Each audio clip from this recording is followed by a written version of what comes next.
Hey everybody, welcome to the Jim Masters Show Live Entertainment Lifestyle Talk Show series, beaming all across the land, all across the globe actually. It's nice to have everybody here. How's everybody doing on a Friday evening right here where we are at JMS Central, the Jim Masters Show Live. It's 91 degrees. Yeah, 91 degrees. We've been in a 3 to 4 day heat wave here in the northeastern United States. That's where we broadcast the Jim Masters Show Live Entertainment Lifestyle Talk Show series from the greater New York, New Jersey, Connecticut tri-state area, which is, for those of you outside the United States, in the northeastern part of the United States. And we're here between New York and Boston on the southern New England coast. Beautiful sunny day today. It is summertime, beach weather. We're going to be doing that a little bit, try to squeeze some of that in over the weekend because you guys know I am an ocean guy.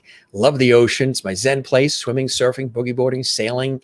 You got to drag me out of the ocean. I absolutely love it. So we got our weekend coming up. We also have 2 shows tomorrow. Tomorrow, we have Emmy-nominated actor Scott Bryce with us. Yeah, he starred in As the World Turns and Deception, and he was on Murphy Brown with Candice Bergen.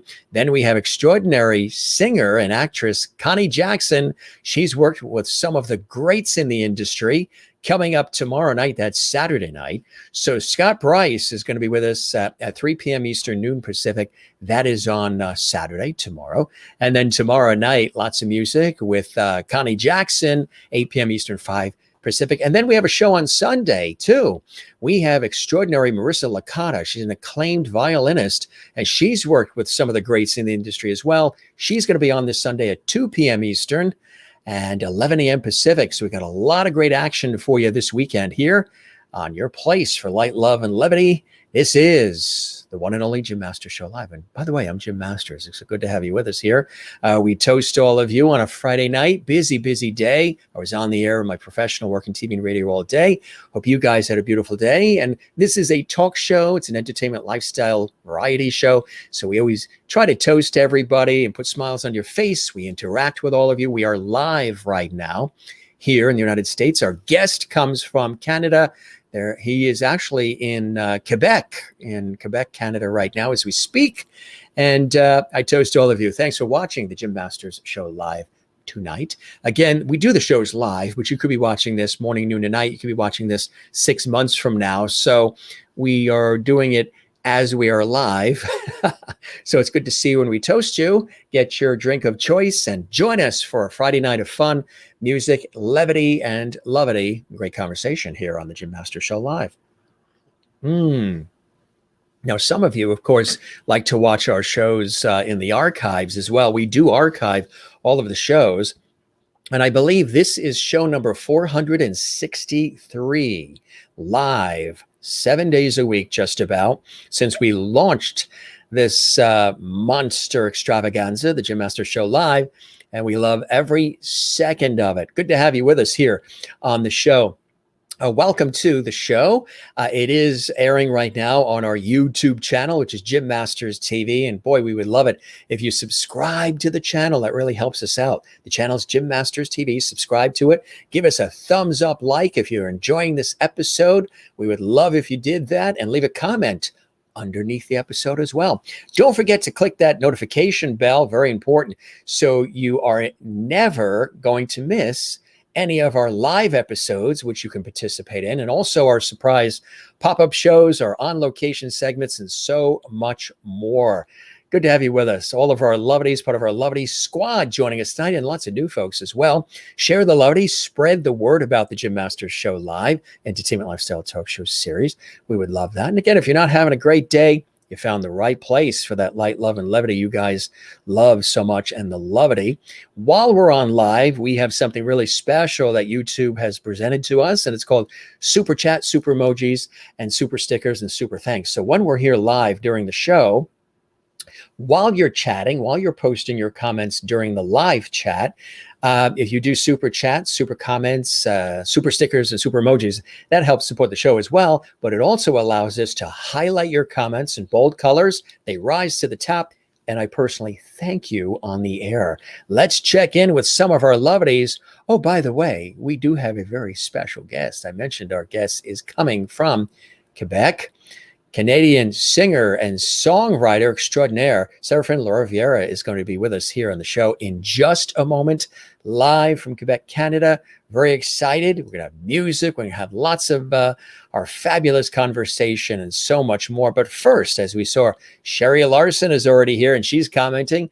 And she says, hello, everyone. Welcome to the weekend. Good to see you, Sherry. She's watching us live in Kansas, USA right now. And that is really cool. Everybody is here tonight. Nice to see. Alessandra is here from North Carolina, USA. Hello, lovelies. And Jim, hope you all had a great day today. We sure did. And it's so good to see you, Alessandra. Maureen is here from Arizona, USA. Greetings, dear Jim and lovely family. I'm thrilled to be here tonight. It's been a very long week.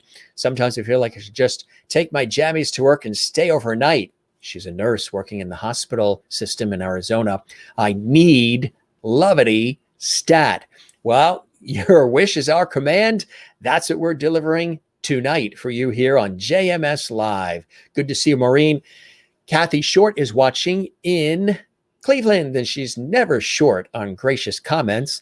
Good evening, Jim and Lovedies. Welcome to the weekend, Kathy in Cleveland. Good to see you as well. Love it when you're here in Cleveland. That means I think the Indians are not playing at home, right? Because otherwise you'd be in the ballpark with the Indians and you'd watch us in the archives or take us on your cell phone. Merlin is here, also from Canada. She's in Ontario. Good to see you, Merlin. Hello, Jim and my lovely family. She's here all the time and her friends as well. And you guys are terrific. Thanks for all these great comments. Linda Odell is here from St. Augustine, Florida. Did you see that hurricane that is heading towards New Orleans or New Orleans? The southern part of the United States right now is bearing down for a whopper. And it's actually, again, at the time of this show, if you're watching this a year from now, this is past tense. But for those who are watching live, there is a Category 4 hurricane that is headed for the southern United States, aiming for New Orleans, Baton Rouge, Louisiana, Mississippi coast.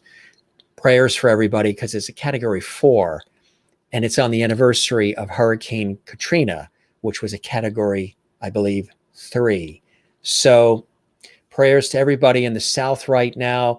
Hopefully, we just had Hurricane Henri pass through here, the New England and New York coast and Northeast, and we fared well. So everybody that's down south in that area of New Orleans, Texas, Mississippi, Alabama, sending you levity and prayers. It's that monster hurricane is headed straight for that area as a Category 4. 140-mile-an-hour winds, I believe, are headed. So we're sending you levity. Hello, everyone, and Jim from Jane in Sweden. Good to see you, Jane, as well, where it's late at night in Sweden, but you never miss the show. Dawn is here as well. Hi, Jim. Good to see you as well. Linda says, looking handsome as always, Mr. Levity. I'll take that. Thank you, Linda. Your profile photo is always fantastic, Linda. Wow, looking great tonight, Jim. Jane, thank you very much. I appreciate that. We did the hair, we showered, and we have this special shampoo and conditioner, and boom, it really, it looks like I added some hair, like I just plastered some hair on, but no, it is full and cool. Silky. Don't you want to reach in and just sort of grab it? It's very silky because of the conditioner that I used. It's this, it's like a continuing keratin thing that the salon gave. They said it keeps it nice and tame and it keeps it, from going Captain Kangaroo-ish. But it's kind of cool. Again, this is the longest I've ever had my hair in my life. Well, it was down to here and then we got it cut. But still not cut by much. So, cool to see Christine Clifton watching from North Carolina. Hello, Jim and Lodi friends. Welcome, Serafin, to the show tonight. Cheers to all. Good to see you as well. And cheers from Merlin as well. And check in with a few more. Then we'll welcome our very special guest to the show who's all excited. He's been posting all over social media and celebrating being here on the show and very excited. Merlin says thumbs up, and so does Linda. And everybody here as well. Good to see you guys. Have fun with us. Tell everybody, share the levity. Tell your friends and family about our series because we don't this isn't just like an interview show. This is a talk show, a variety show. We have a lot of fun. We have interaction. We do cooking segments. We have guests that come in from Broadway, Hollywood, television, film, music, stage, culinary arts, sports, comedy, inspirations, science and nature, health and wellness, you name it. It's all about life. So we have, again, a very special guest who's waiting in the wings, and I'm very excited to welcome. Look at this shot. I love this shot. Meaning business right there.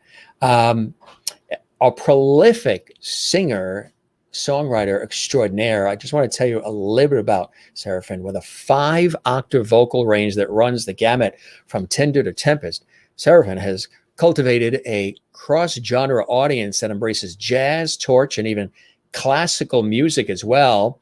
Serafin's first album, 2 a.m. at the Torch Cafe, peaked at number 7 on the Canadian College Radio Jazz charts with over 3,000 downloads through internet music sites like iTunes and more. A Bravo Fact documentary was filmed to coincide with the release of Torch Cafe and aired frequently on Bravo, the Bravo TV network, cable network, during a 2-year period. His second album, Nothing Goes Quietly, premiered at number 9 on the same charts, reaching number 1 within a week as well on the radio in Ottawa. Third album, Love's Worst Crime, featured Serafin's largest contribution of original material yet. Serafin's cover of the Barry Mann classic, I'm Gonna Be Strong, from his second album, Nothing Goes Quietly, was added to a Reader's Digest International compilation CD along with Glenn Campbell, Bonnie Tyler, and Captain and Tennille. Serafin's new album, Unravel, was released in February, and the first single, a haunting cover of Aha's 1980s hit, Take On Me. Remember Take On Me? We always love that song. And that was released in December as well. And that's a really cool album. We're going to talk about that, so much more. We've got music. So put some ice in your glasses and join Serafin and me for a fantastic evening right here live on the Jim Masters Show. Coming to you from the United States and from Canada. Canada. How are you? I'm really well, thank you. It's welcoming. I'm welcoming you to the show in style here, Serafin, because we have all of this love, and or as we say, lovity, coming your way and my way from Jane, who's watching in Sweden, who's saying, welcome, Serafin. Oh, thank you. You got love coming from Sweden, and right there in Ontario. Welcome, Serafin, to Lovity Hall. You're now a Lovity from Merlin. She's right there, and she's in Innerkip, Ontario. I know Innerkip, yes. Yeah, she's there, and you're in Quebec right now, right? You by way of Toronto. You were in Toronto for part of the summer, and now in Quebec. I go between the two. I go between Quebec and Toronto. Toronto is home, but Quebec is great too. It's become my second home. So, and my son goes to school here, and it's a very rural village sort of life, and it's a good place to be. Since COVID, I spend more time here rather than in a large city. Yeah, that makes total sense. Speaking of Toronto, we just had my buddy Matt Dusk on 2 nights ago. I know Matt. You know Matt, right? I interviewed Matt on PBS television here in the States, and I invited him to pop on. He came on. We had an awesome time. You can see that episode on our series here. But so, yeah, it's almost been like Canada Week on the show. Well, no, I know Matt well, and his career is just incredible. He's his trajectory is following the Michael Bublé sort of path because he's crossing over. Yes. He did a series of like drive-in, because COVID hit really hard here. And he did I think he was the first drive-in concert, like at a drive-in in downtown Toronto. And it was amazing. It was their cars and people are honking. He's a star. Well, I first met when he was on a PBS television special. I interviewed him in the States on PBS television. We stayed in touch, and I said, hey, Matt, you want to pop on? And we had an epic time just 2 nights ago. Greg is here, says hello, looking forward. Greg Pasenko is here. Of course, Greg. And Alessandra is in North Carolina. Welcome to Lovity Hall, Serafin. Thank you. And they're even welcoming Greg. Sherry welcomes Greg. Whenever they see anybody new, they welcome them as well. Lovely. It's our Lovity family. They're really warm and inviting. Linda is in Florida. She says, good evening, Serafin. You're a Lovity now. Isn't that cool? You're a Jim Master Show Lovity. How's that feel? It feels good. doesn't it? Well, I tell everybody, you know, there's Grammys and Tonys and Emmys and Peabodys and Oscars, but when you get a Lovity on the Jim Masters Show live, it's special. I bet your feet are tingling right now, aren't they? Well, given that I'll probably never receive any of the other awards, this is fantastic.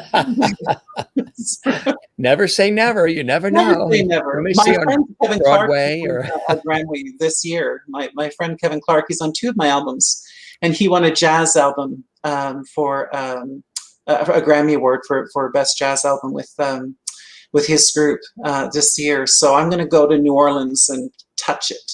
Yes, yes, and we're praying for everybody there now with that Category 4 hurricane bullseye right there. So hopefully it's hitting this weekend. Merlin says yippee from Canada, and for you, Christine Clifton in North Carolina. Serafin, welcome to the show tonight. You're a Lovity now, so glad you can join us this evening from North Carolina, from Arizona, USA. Welcome to the Lovity Squad, Serafin. And Kathy Short says welcome. She's in Cleveland, just over the water, just to swim across.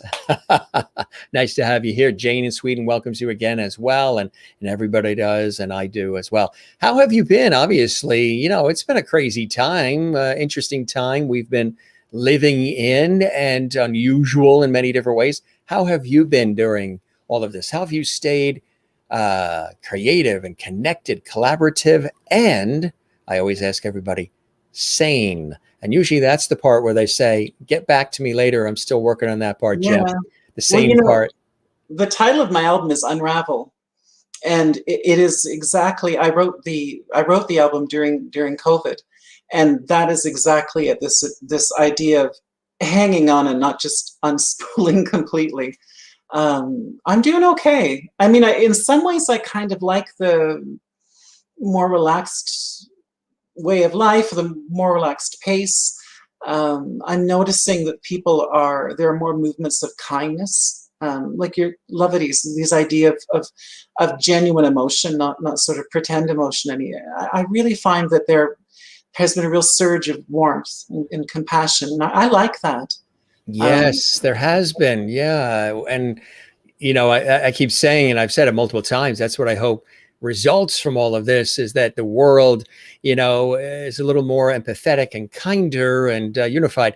Yeah, I mean, I do see some people that are going in the opposite direction of that, but it's up to all of us to, you know, keep it kind and unified and empathetic, right? And music does that. Music heals, music unifies. It's a universal language. And you know that all too well, right, Sarah? This album actually made COVID much easier. When I had been planning to record an album of just jazz standards that I was reworking with some electronic stuff and different things, because I thought that I'd had my son, I adopted my son 10 years ago, and I hadn't written much during that period. And I kind of thought that was over maybe. I wasn't inspired and I wasn't feeling like anything I wrote was any good. And then COVID hit and I was just sort of stuck in my home. And it was in Quebec, so I was under, 8 feet of snow and it was, 1,000 degrees below zero, and which is like off the thermometer in Fahrenheit. And that's just in June. Yeah, exactly. And it did save me. I was separated from my family at a young age. I was estranged from them, and there was a woman that took me in and became my mom for years. And she died right before lockdown of unrelated illness, and I was so bereft of her because I have a child and I was homeschooling him.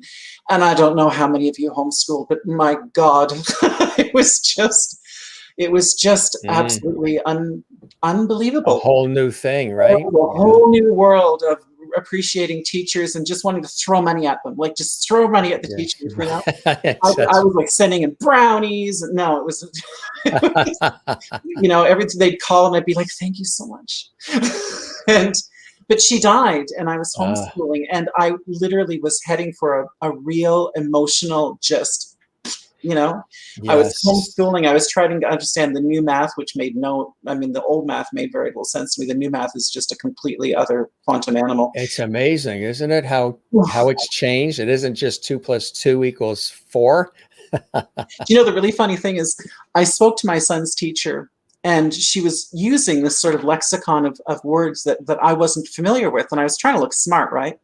And she was talking and talking, and she kept using the term math fact. And I was like, I don't know what that means. I don't know what a math fact is. And finally, I just had to say to her, I'm sorry, what's a math fact? She said, oh, it's like 2 + 2 = 4. That's a math fact. And I looked at her and I said, there's a word for that. It's called sum. They don't use the word sum anymore. They use the word math fact. And yeah, it was, but anyway, she died. And there was one day where I had, just been the most horrible homeschooling person around. I couldn't understand what I was doing. I was near tears. And I was downstairs, and I reached for the phone to call her, and it was the first time that it hit me that she was gone. And I entered into this period of deep grief, and I started writing. That was the genesis for writing the album. I wrote 6 songs for the album, and it came from that, and it saved me. There is nothing like writing about loss when you're feeling lost, putting it down on a piece of paper, recording it. I recorded it here at my little studio before, just as a demo for myself. And it saved me. So many artists have said that their writing saved them, their art saved them, their painting, their drawing, everything. You hear it over and over and over again, this word saved. Yes. I think we were all looking maybe even still looking to be rescued. I mean, we're just sort of fumbling around. Still in so many ways. Absolutely. What was the total or the beginning inspiration for Unravel? The timing is so perfect, Serafin. Well, the original album was going to be, as I mentioned, just jazz standards, because I've been performing a lot in Quebec City and in Montreal and in Toronto, and I thought, well, I better put some of the songs that I'm performing down just so I have something to sell. My other albums have older material that I do some of it, but I've been 10 years, and I thought, oh, it's been 10 years, I'll do another album. But the writing part of it was really storytelling for me, and cathartic. And the interesting thing is that I never would have included those songs on a jazz album, because they're not entirely jazz. They're sort of torchy, or they've got a little bit of pop, or some jazz, some back phrasing. And I wouldn't normally, but then I thought, we're in plague times. I might as well just do what I want to do. Exactly right. Yeah. So it was an interesting kind of. I wasn't thinking about promotion. I wasn't thinking about anything. I was thinking about having this log of. That was in my living room. That photo. That's a great shot too. Yeah, that's in the living room. Yeah, and that shot too. Yeah, it's the screen. Yeah, but I was really sort of fumbling my way through things, and I thought, I want to journal, and I want something that I have for myself from this period, because it's this huge event in our lives. This is our World War II, except we could stay home. This is our Spanish flu and everything. And I also wanted something for my son. I wanted a piece of work for him, because I wrote some of the songs about him.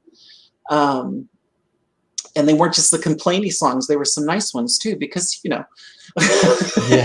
What is his name? Nicky. Nicholas. And sorry, I have to say you've got to make sure. It's Nick. Yeah. But I call him Nicky. So, and there's a birthday too, right? His birthday was Wednesday, and his birthday party with other 11-year-old boys is tomorrow. And I'm terrified, because 11-year-old boys really are horrible. I mean, they sort of smell, and they talk about snot, and all sorts of bodily functions, and it's hilarious. And they're going to have a Nerf battle royale with Nerf things. Oh, that's going to be cool. I think so. He's like, you're going to be there, right? Nick? Out there. And he goes by Nick or Nicky? Sorry? What does he prefer? Nick, Nicholas, or Nicky? What does he prefer? At school, he prefers Nick. He likes Nick, yeah. With his friends, he prefers Nick. Sometimes Nicholas, but with me, it's Nicky, and he's fine with that. I've told him, I've said, if you want me to. No. Will he be watching this? Is he watching this now? We're going to watch this later. I don't know. He's really ambivalent about,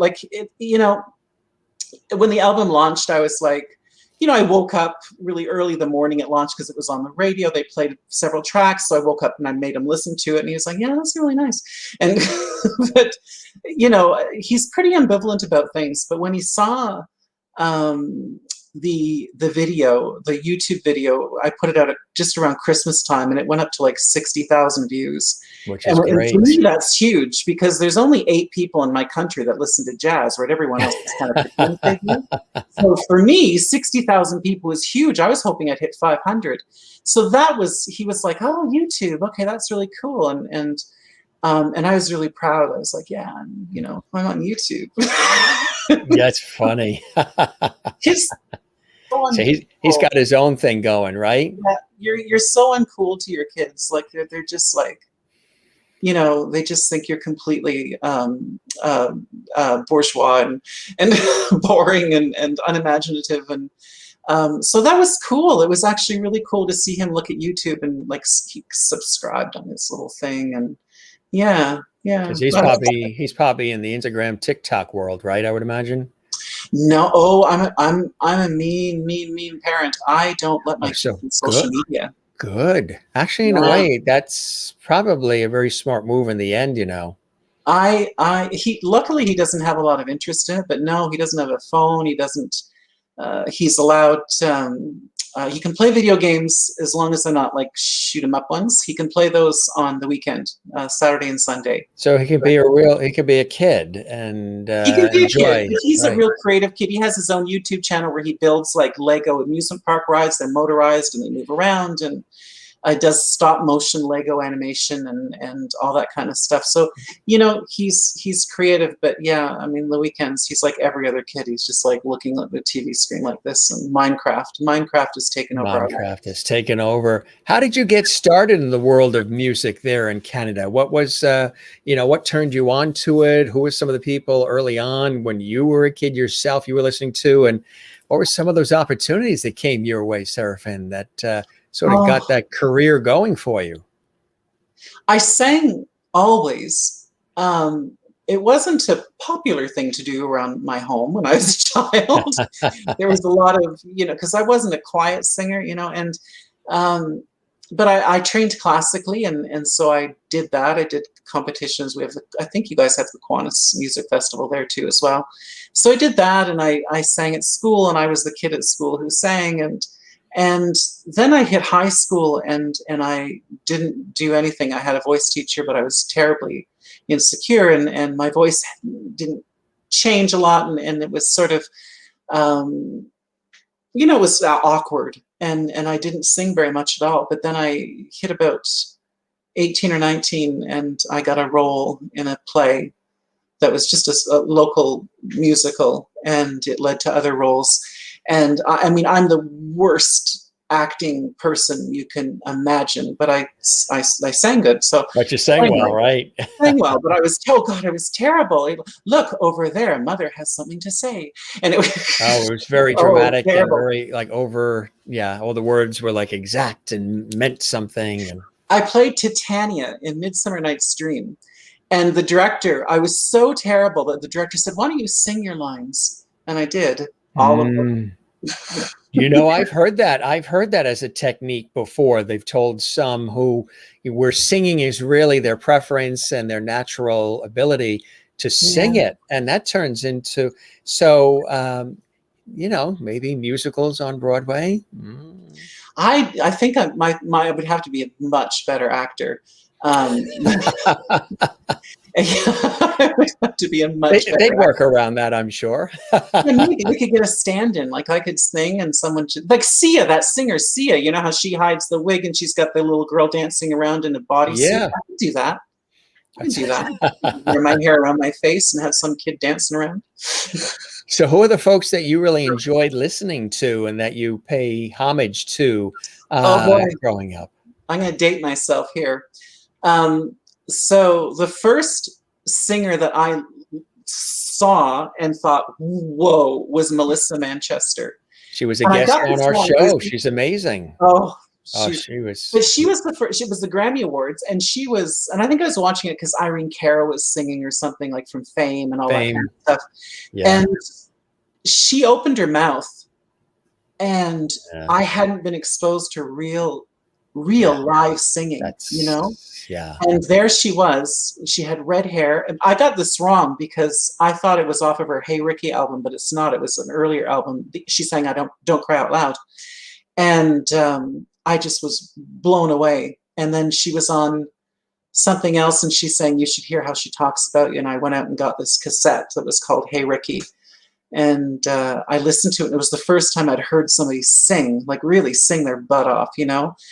And no electronic stuff, which I loved. I loved all the pop stuff. It was all great, but she was just insanely good. And then I gravitated towards singers like Cyndi Lauper, who I saw live, and she had a real voice, right? You couldn't really tell it from her music in the 80s, but she had this really strong, strong voice. And then Whitney Houston came along, and then Barbra Streisand to an extent. I liked her sort of jazz stuff. She was but all these real singers that I didn't get to really grow up with because, you know, it was aha, and you know, it was you know, MTV and Kaja Gugu and all of that. Yeah. Mm-hmm. But and so the one that sang Everybody Wants to Rule the World. Oh, Tears for Fears. Tears for Fears, yes. Yeah. And Spandau Ballet.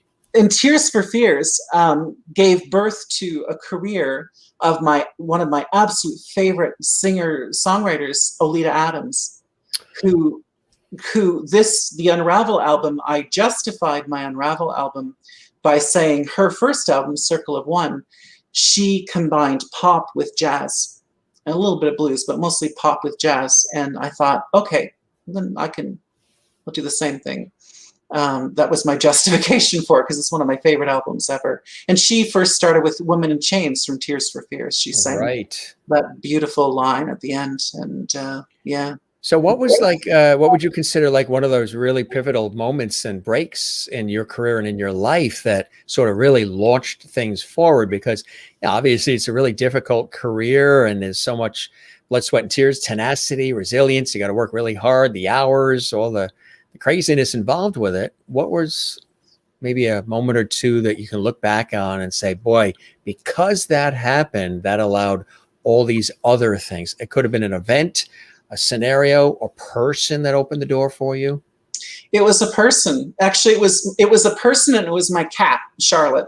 Charlotte she lived to be 21 years old. I loved that cat, and she had just become ill.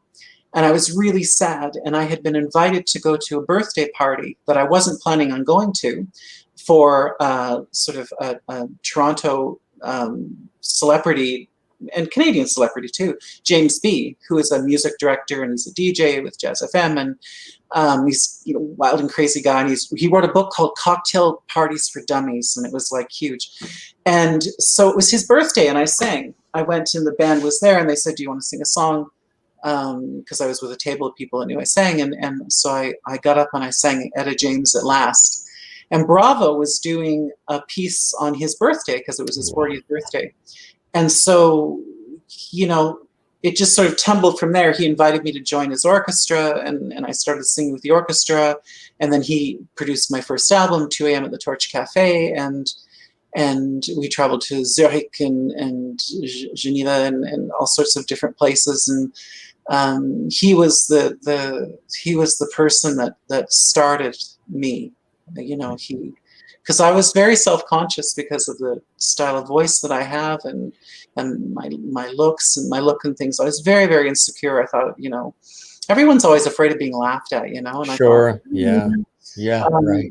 So he did that, James B. He did that, and it was my cat getting sick, and I went to his birthday and sang, and yeah. Is he still with us? Oh yes, very much so. Good. Yes, he has a band called Bonsai Suzuki. Oh wow! Which is a sort of party band that has a really great album out. I'll have to check that out. Yeah. Yeah, I think a bass player that's now based in New York named Brandy Disterheft. She has a new album out called Surfboard, which is amazing. She's a very petite young woman, and she plays the upright bass, the huge, giant upright bass, and she's just insanely good. I think she's on that album as well. So he still produces music, and he still champions sort of the odd. You know, if it's not on the beaten track, then James is fascinated, and he's a great person. Yeah. How do you describe your sound? What is the Serafin sound for those who are watching right now and discovering you for the first time? I don't know. I mean, my voice is an alto, Yeah. and you know, what is my sound? I think I'm kind of a, you know, the good old, like, you know, when you watch old movies like the stuff with Judy Garland and Betty and Davis Bancroft, and and you all know, of you watch yeah. these old movies and you see the cabaret singers, right, where they Yeah.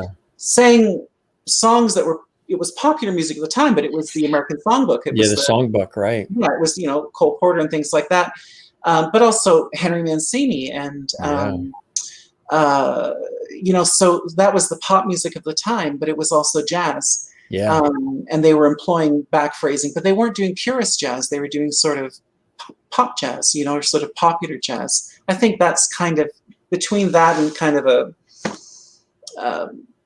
darker sound, maybe. I don't know. I like, there's a line in a Sia song. Sia is one of my favorite singer and songwriters.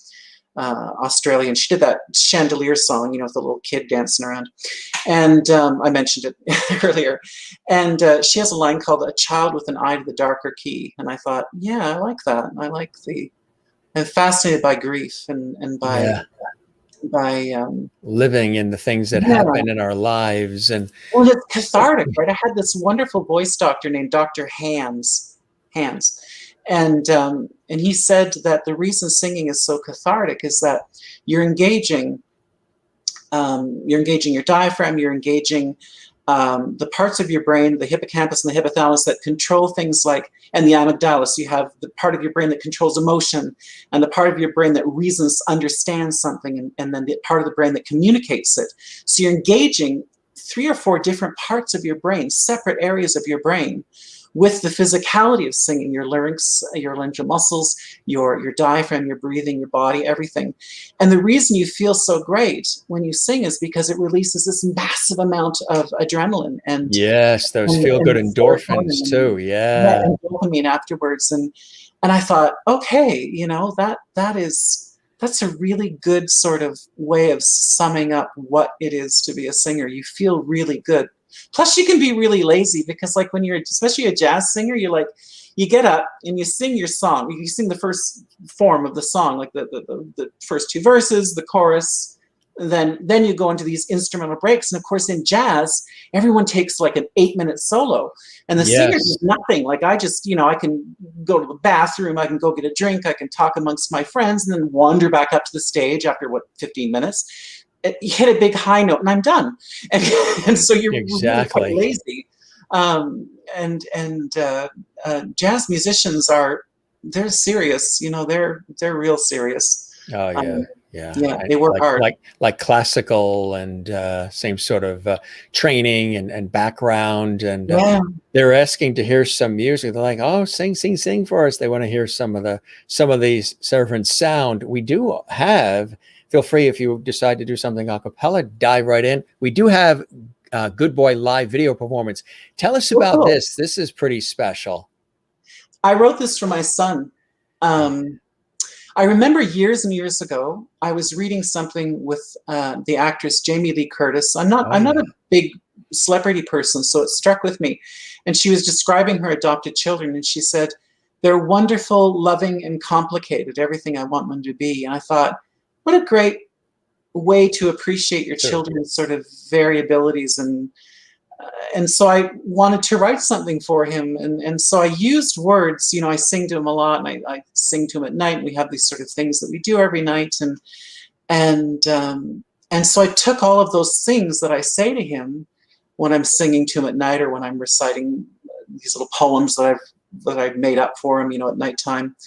I put them all into a song, and that was Good Boy, because I wanted to write a love letter to him, because you know, you love your children, you just fall in love with your kids. What was his reaction when he first heard it?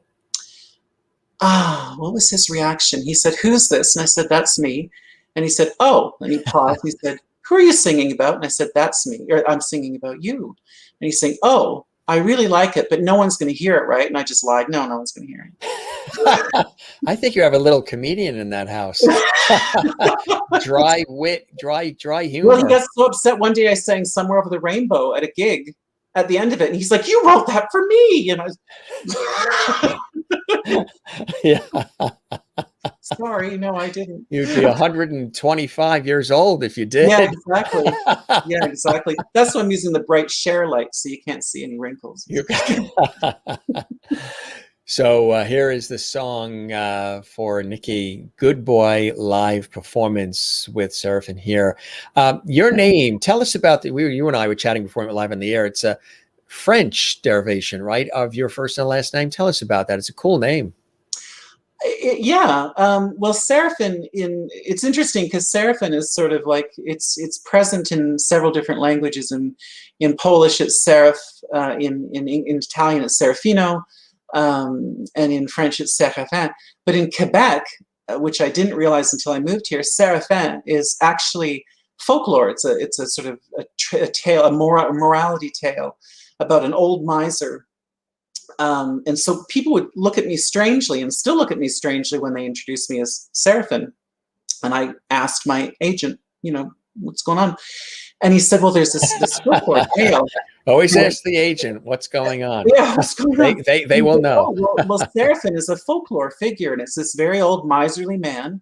Yeah. And he bought himself a very young, beautiful wife who was in love with somebody else, but her family was very poor. So she married this terrible, miserly, elderly man who kept all of his money, hoarded it all in his house there's a few variations under his bed or under the floorboards, whatever. And then one day, you mean the way people are doing it now during the pandemic? One day he arrives home and his home is on fire.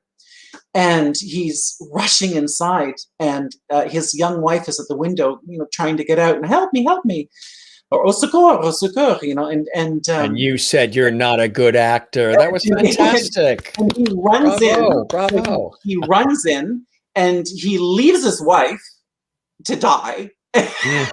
Goes and gets his money. Gathers it all up. Gets the money and leaves the wife. Jeez. Leaves, and as he's leaving, the house collapses on him and kills them both. And so it's this cautionary tale, right? It's like a karma situation. Yeah, like a Twilight Zone episode. So that's who I'm named for. And every article that they write about me in French mentions that. Serafin is not a miser. Serafin is not. Doesn't store any family connection to that individual, or no? But it's just a folklore story. What about the last name too? LaRiviere. It's very common. The river. Yeah. Yeah, the river. It's a very common last name. And yeah, it's interesting because you say like many Americans say LaRiviere, right? Which makes it sound so cosmopolitan. Yes, that's right. We are on the East Coast. Yes, so good boy is for Nikki and wait, did you say cosmopolitan, by the way, or yes, there you go. See, you've got the right idea. LaRiviere. But it's interesting when people attempt probably at saying both the first and last name, right? You probably hear Serafin. I mean, you hear probably everything, I'm sure. Oh yeah. Well, a lot of my friends just call me Sarah, which I like. Sarah. Okay, yeah. It's like Sarah. It's not Sarah. It's Sarah, like S-E-R-A.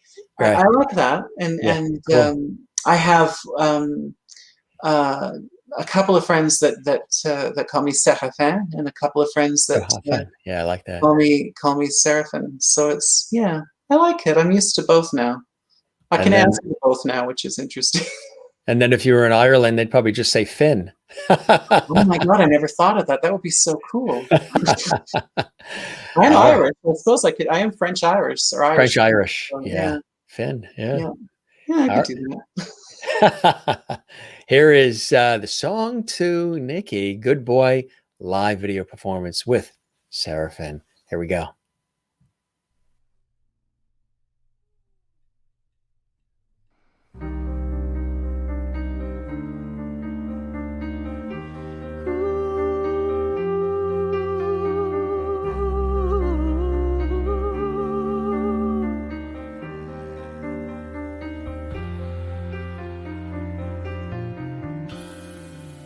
understand there wasn't much of a plan. Just a watery smile, and you stayed for a while, and I saw the signs. I knew you could be mine, and I could be yours, and we get along just fine, and we'll make it up as we go along. Just keep in mind that things can go wrong, but you're a good boy, you're a sweet boy, and you're complicated, and I celebrate it. I love you when you're sad, but when we get mad, more moon, all her stars, is everything we are. Understand we got to make up a plan, and I'll stand here and fight for the right to kiss you goodnight. So I'll hold your hand, we'll be a three-piece band, a special harmony and a key we please. And I know we might look different to some, but I don't give a damn, I've got my son. You're a good boy, you're a sweet boy, and you're complicated, and I celebrate it. I love you when you're sad, or when we get mad, more the moon, all her stars, is everything we are. No matter what.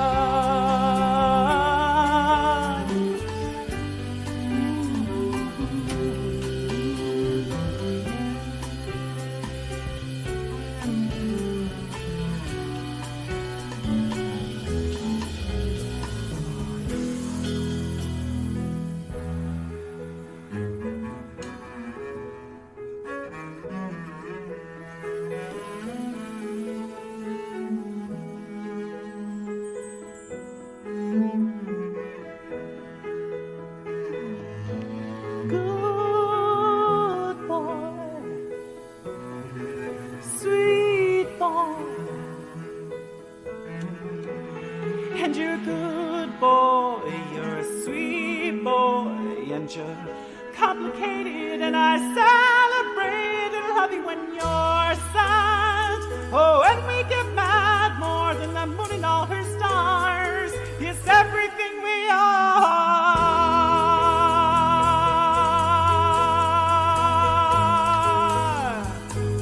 Everything we are.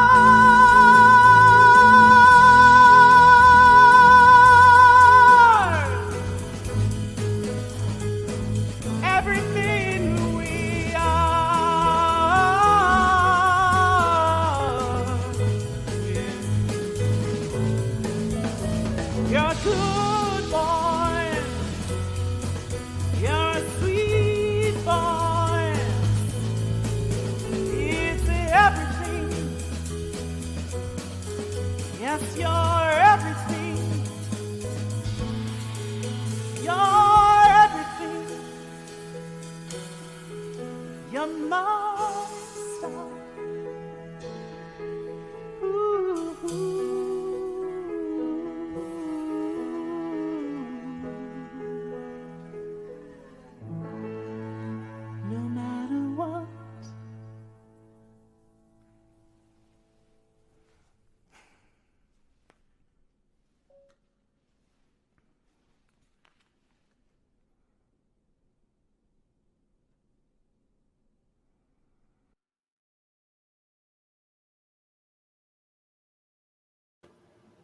Really nice, really nice. And I like that little smile at the end, sort of it's like the period on the end of the sentence as you're feeling it. Very beautiful to write, you know, a song for your son like that, and to sing it with such emotion. You can really feel the depth of the words and the meaning as you're performing it. I mean, we're sort of all collectively transported. It's as if we know, it's as if we know, Nikki, ourselves by the way that you presented that. Really, really beautiful. Oh, thank you. I was really pleased with that piece. I almost didn't include it, but I was really pleased with it. And it's funny because I bookended the album. I wrote that one for him, and I wrote the one for my mom, who my sort of adopted mom, who passed away. And they were sort of the first song and the last song, and then there was other ones in between. So it's nice to have one for both of them on the album. I think that's a beautiful thing. I mean, it's they're like tributes for those who are with us and for those who aren't, celebrating life. And so many of us, that's what we've been doing during this pandemic too, is we've been reflecting and we've been taking a look at our lives, and we've been taking a look at, what have we done? Where are we headed? What inspires us? What are the next chapters? What do we want to do going forward?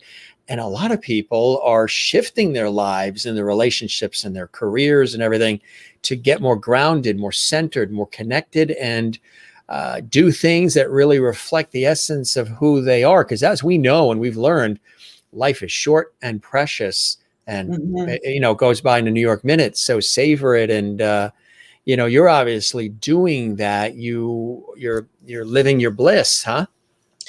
I like to think so. I like my life. And when I reflect back on my life, I realized how incredibly lucky I am. I mean, I was a homeless kid living in my car for a period. I was, alone and isolated, and had lots of mental health issues and things. So when I reflect now, I look back and I think, okay, this has been really great. Like, I'm really lucky. I didn't get lost.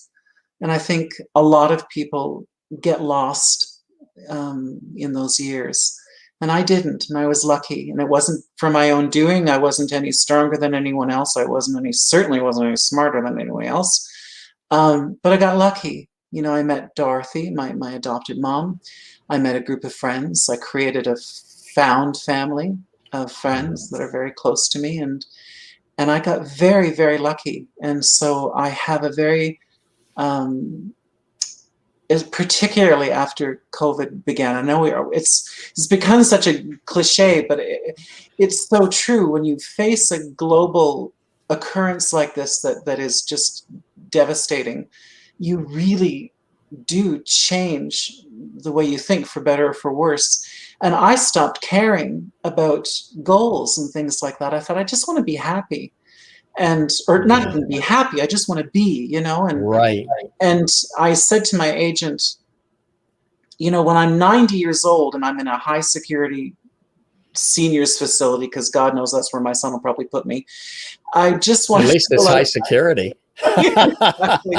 Stay. I just want to be able to look back and say, I sang, I've sung in Paris, and I've sung in Prague, and I've sung in Zurich and Quebec, and I love that I can say that I can reflect on. Charlie Watts just died. Yes, drummer for the Rolling Stones, who are folks that are exactly. watching. Yeah, and I was there for the tour. Was it 12 years ago? Were you? You were there? Yeah. Well, because a friend of mine is the wife, and they're both my friends, of the touring manager, Alan, who was their touring manager for like 50 years. And so I got to go with them and to be on the sound stage and watch them play and meet them. And I remember watching it and thinking, okay, they're really, really rich, and but they don't care. They really, like, Charlie didn't care. Charlie, his biggest thing about, because I talked with Charlie twice, and his biggest happiness in life was sitting in his castle drinking tea with his wife. That was the thing. Very understated. They say he was the rock. He was the steady one. Even Paul McCartney. Did you see the video that Paul McCartney did? No. It's out there, I think, on the internet. He did a video tribute, just casual, holding his phone and paying homage to Charlie and to the family, and sending his wishes to the Rolling Stones, and mentioning how he was the steady force. He was the rock. He was unassuming, and he had a family, and he was stable. And so his big thrill of the day was having tea with his wife that he'd been through with since he was in his 20s, I think, or his 30s. They've been together for over 50 years or something. But when I met them and when I saw them performing, they don't care about money. They have no need for money. They do it because they really love it. And the only reason he did it was because he wanted to play with his friends. They were like, we want to go out again, come play with us. And I thought, what a great way to You know, he was 80 when he died, and what a great way to be able to look back in his life and say, you know. Yeah, absolutely. Some of the richest people in the world, they don't flaunt it.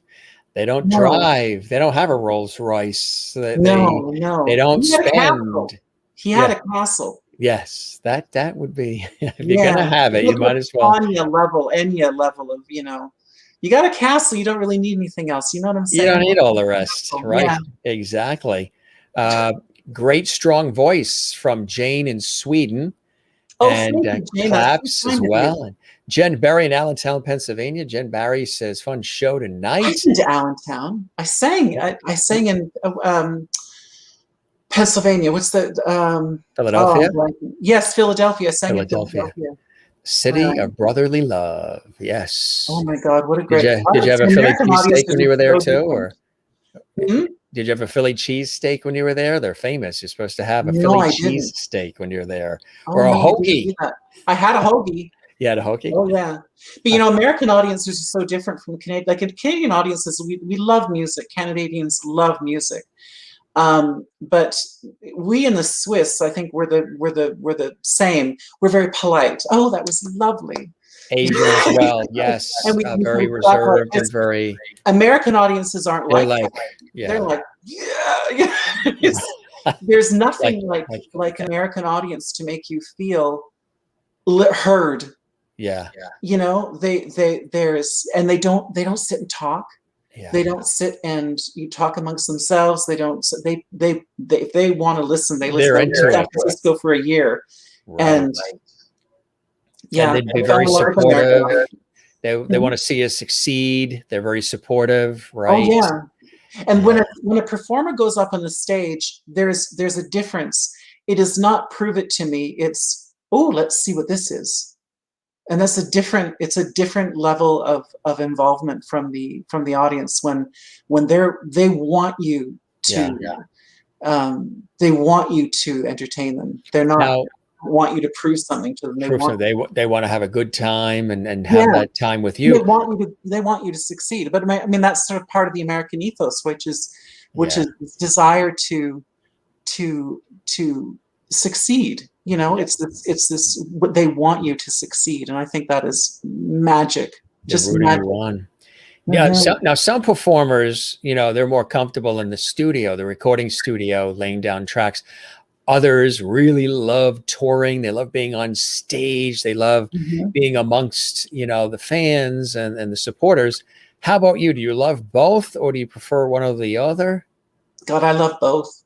Yeah. I always record with the same group of guys: George Kohler, Great Bob Scott, Glenn Anderson, Tony Corrington, Clément Robichaud, Christopher Plock. You know, these are Canadian standard bearers for music, jazz, blues, and experimental music.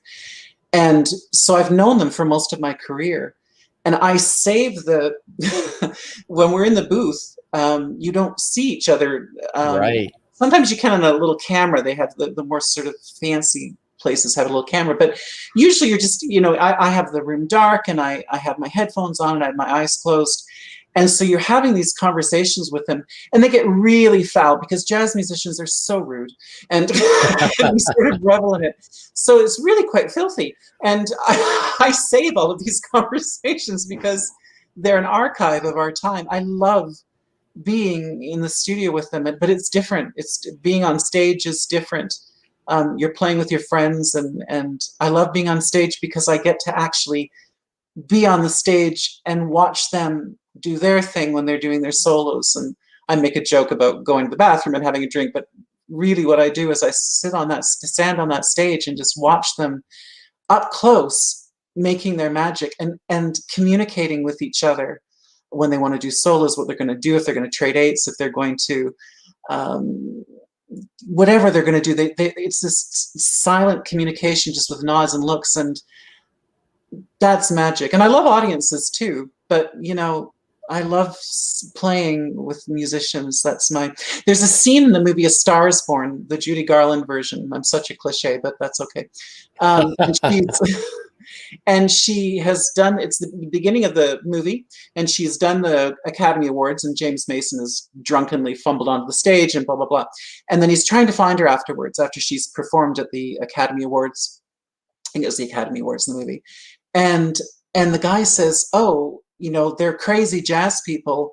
After they sing for their gig, they go to this hole in the wall, dive, and just blow for themselves. You know, they just sing for themselves. And then there's this scene where she's in the club, and there's chairs are up on the tables. There's nobody there except the musicians, and they're just performing. That to me is just the best. And she sings "The Man That Got Away." I think that's that one. And that is the best part of being in a family or in a group or a team or whatever kind of analogy you have. It's a relationship analogy you have. It's just amazing. I love that. I love being on stage, and I love being in the studio. And I'm a narcissist. I like the sound of my voice, so I like being in the studio. You heard it here first, folks. It's terrible. It's really terrible, actually. Every single time I was like, oh my God, I can't listen to how I sound. I'm like, oh, crank it up. But were you always like that, or did that take time to really appreciate your talent? Because for some people, it takes time to appreciate their talent because they're overly critical. They're trying to be perfect. They're trying to be exact. They're trying to please everybody else.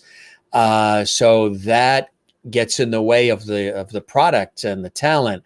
And then it takes time for them to be able to go, I've done it long enough. I really do appreciate what I sound like or whatever my art is. Did that take time and wisdom, you know, and experience building for you? Or did you come out of the gate saying, I'm friggin' good? No, there's an old Irish expression, a man and a galloping horse. And what that means is that, you know, you paint whatever it is you've created or painted or something like that. A man and a galloping horse is going to go by and say, hey, cool. And he's not going to notice all the imperfections. Man and a galloping horse. I'm kind of like, you know, if it's, as long as I'm on key and as long as I'm, you know, in rhythm, then I'm happy with it. I like it because I think being at odds with myself is sort of a gender weird person, sort of transy person.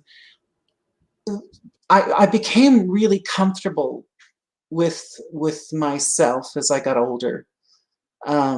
Just out of necessity, you do, right? You just sort of get used to yourself. We become accustomed. I'm 52 years old, and I just became accustomed to myself and accustomed to my voice and accustomed to, you know, what my hair looks like and what my face looks like. And I used to never be able to watch myself sing, and now I'm like, oh, that was good. That's okay.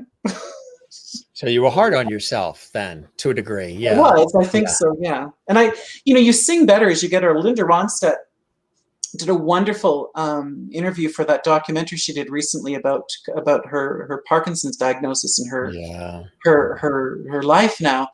And she said, you know, she felt she'd only really recently become a really good singer. And you listen to her catalog, and there ain't nobody better than Linda Ronstadt. You know, she sang Pirates and dance and country and jazz, everything, pop, rock, everything. And the woman could sing absolutely anything. I would argue more so than someone like Streisand, because her voice had a chameleon quality to it. I mean, Streisand's an amazing singer, but Ronstadt had that ability to transcend and to sort of move herself from genre to genre really seamlessly. And I loved that she was like, you know, I just was feeling like I was singing pretty good. Yeah. Yeah. And I looked back on this 40-year career and thought, wow, just now, really? That's pretty incredible. But I think it's a function of age. We just sort of get used to ourselves, right? We get used to our quirks, and we get used to our flubs and our soft underbellies and all that kind of stuff. Exactly. Hide from the world. And yeah, absolutely. Because other bigger things end up coming that we have to deal with. So those other things that seem so monumental, now don't seem as important or as big or as earth-shattering as they were. Yeah. In the youth of well, and as a parent, you know, once you face like a loaded diaper during a gastronomical sort of virus, that could be a very, you know, life's okay. Like there's really nothing. There's really nothing else that can hurt you. no, that if that doesn't, knock you out, I don't know what would. Yeah, like every parent that's watching is like, oh yeah, gastro. Yeah, we call it the gastro. They call it stomach flu in yeah. I think It builds resilience to be able to survive. Yeah, and after those kind of things, like having my kid vomited in my face at one point, and then my mouth at one point, and after that kind of stuff, you really start. I really felt less precious about myself. I was like, no, okay, I like the color of my hair. No, okay, I like the way, I'm okay with this, and blah, blah, blah. Yeah. You just become a little less precious and a little less self-involved. Only a little self-involved. We have that keeps you motivated and enthusiastic. A couple of different pictures here too. That's a cool one. There I am. Yeah. Oh, there she blows. Now, where was this shot taken? That was in Old Quebec City at a wonderful club that I'm blanking on right now. Everybody blanks on this show. I know, I'm blanking on it. Yeah. It's a beautiful little club. It's an historic club. It's been a little pub bar for like, I don't know, 80 or 90 years in Old Quebec City. It'll come to me, but it was a little hole in the wall. It was a blizzard outside. There were maybe 10 people in the audience, and that night I was bored by my music. I was bored by what I'd been doing, so that picture there was me singing, which is what the video that we released last Christmas went on to, the Take on Me, the slow acoustic version of Take on Me. I was singing that there, and yeah, my hair looked really red there. I don't know what the lights are going on. Isn't it? Yes. Yeah, that's a nice picture. Yeah. I don't know how to use photo. Oh God, there she blows. Yeah. Yeah, that's my house. That's actually my house. The house. Yeah. And are you saying anything specific, thinking anything specific during that photo shoot? He had said, what did he say? He said, how do you feel when you hit a big note? High note. So I try to capture that. Singing. Right. I'm to try hitting a big high note there, and to really capture the essence of it. Right. Yeah. Because there's nothing like that, right? There's nothing, if you're a singer, there's nothing like nailing a note and holding it and forming it. You're forming, if you're holding a note for a long time, you can't just hold the note. You have to shape it as it goes. You have the attack at the beginning, and then you have the first part of the story, and then you have the sort of you bring vibrato in or something, and then you change it, and you finish the note, and it's each note is like those long notes. You can't just blare it out. No. Yeah. So yeah, I really liked that photo. I was like, oh, I like that. I look like I'm having a good time. I've seen so many pictures of me singing where I look like in deep pain or constipated or something.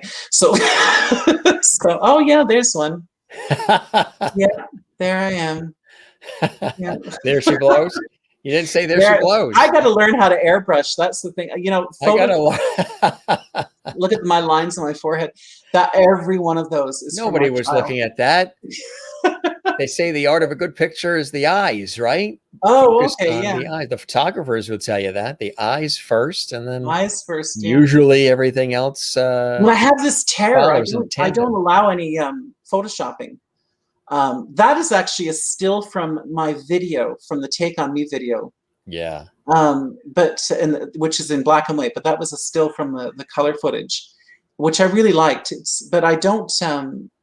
It's a very flattering photo, but it's because it's a still from a video.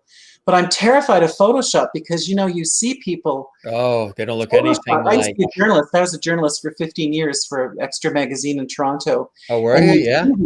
You'd see these beautiful photographs, and then you meet the person. It's like Crypt Keeper, and the thing is, it's great to get older, and it's wonderful to have lines, but I would be mortified if someone looked at me and thought, "Wow, okay, someone rode her hard and put her away, Rusty." I don't want to be like some old bike, There you go. That is a very flattering photo. That is a nice one.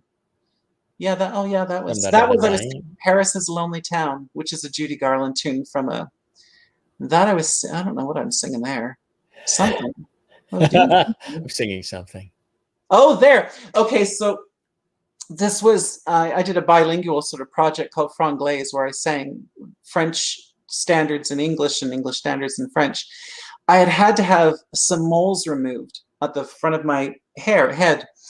My doctor was like, well, you're old now, and so you have to get these dug out and yanked off because we don't want them to go bad. I was like, okay. So I went into the dermatologist, and she said, I just have to shorten your bangs a little bit to get at them. And I was like, okay, that's great. And they gave me an Ativan, and I'd never had an Ativan before, and I don't drink and I don't do any kind of drugs, so I don't have experience in altered states. So I was really happy, and I heard this bzzz, and she shaved the front of my head, bald, like right gone. Like it looked like my wig was slipping back on my head. It looked like I had a wig and it was slipping back, making a beeline for my neckline. And so I thought, okay, I got to make this look on purpose. So if you look there, my bangs are like an inch long. So I cut off my hair and I dyed it fire engine red so it would look like it was on purpose. I see what you're saying. Right. You could see that. Yeah. Cool. So it's supposed to look like I'm on purpose. It's a different look for sure, Yeah, that's what everyone said.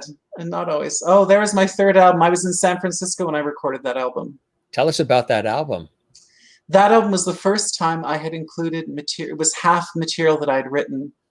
And I wrote it while I was in San Francisco and going down and enjoying fresh fruit on Embarcadero and fresh vegetables and cheeses and all sorts of lovely things, sorbets, and just having this wonderful year and writing this music about being there. So it was a good time. That album was the first time I ever had music played on American radio. Oh, really? It was Don't Explain, my version of Don't Explain. I think Skylark too. It's going back a ways.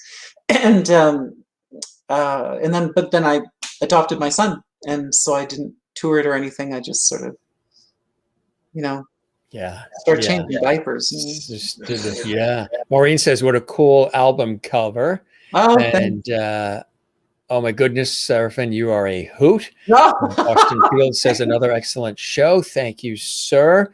Merlin says, "Yes, your kids will keep you grounded." Oh, yeah. And Jen in Allentown, Pennsylvania says, "Serafin, you've got a new forever fan, slancha." Oh, that's lovely. The Irish toast as well. Do you love to be surrounded by instruments, or do you also do you play any instruments, and do you like doing a cappella as well? Well, I like singing a cappella very much. I play piano, not terribly interestingly, but I actually, for the first time, played piano on this album. I played it for the song Mom that I wrote for Dorothy, who had passed away. And I did that because I didn't want to do it. I didn't know if I'd be able to get the song out when I was singing it because it was very emotional. And so I didn't want to waste time. So I recorded the piano myself ahead of time, then went into the studio and sang it. And but I'm kind of a one style Lyle, like those barbers that have like one haircut that they do. That's kind of me with the piano. So I can play like 3 songs and people will be like, oh, that's nice. And then the 4th song will be like, that sounds awfully familiar. And you're right. And they're like, No, I love singing up there, and I love just being with the piano. There's nothing like singing just with a piano. Is there they've been asking throughout the evening, is there a little bit of anything you wanted to do a cappella while we're here so they hear more of your sure. voice? I'd love to. Oh, can I? That would be grand. Yeah, absolutely. Okay. What would you like to do? I could do Mom, actually, if that would be okay. Sure, yeah, they're all excited. The audience has been asking. Okay. So we figured, sure. Yeah, because I can put the piano on it. That's all right. It's a beautiful song, right? Yeah, very touching. And yeah, it's one of my favorites, actually. Yeah. Let me see if I can get it queued up here. There it is. Can you hear it if I do that? Oh, yeah, we hear it. Yeah. They really want to hear your voice anyway. He finds it too full. He's catch and release and catch again. Well, I'm a pushing home. We're a magnet with the same two sides. We're gravity caught in a tide. And I really understand when it's going on.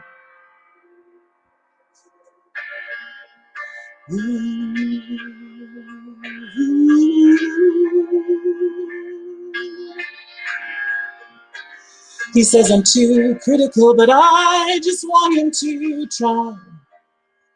Just the slightest hint of what I need, and he starts to cry. Well, maybe we're different, or maybe too much the same. All I know is I want the best of him, so I'll stay in the game. And you wouldn't necessarily know what to do, but you'd see what's true.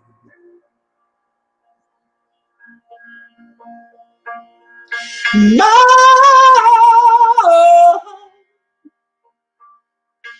no. Well, I yelled and he's gone. Oh, I let myself down. Really need you to tell me what to do. I'm on my mind.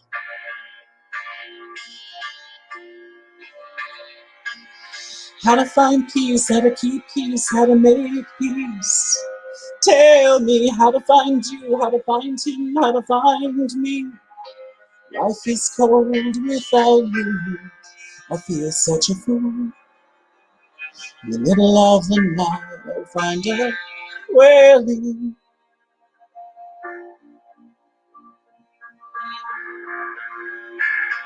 No, no. I use words, I use tears, but no one seems to hear. And I really need you to tell me what to do. If you could only just tell me what to do. I really need you to tell me what to do.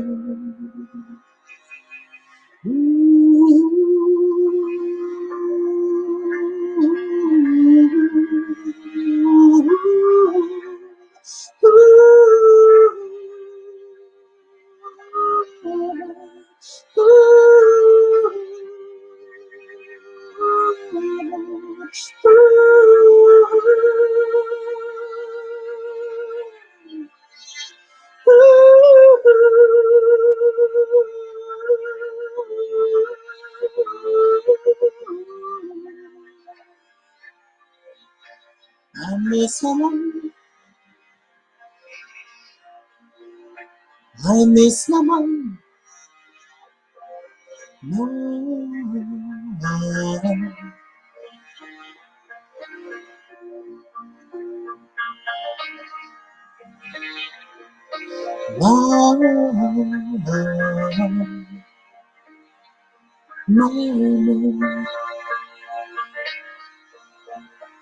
I miss my mom. I miss my mom.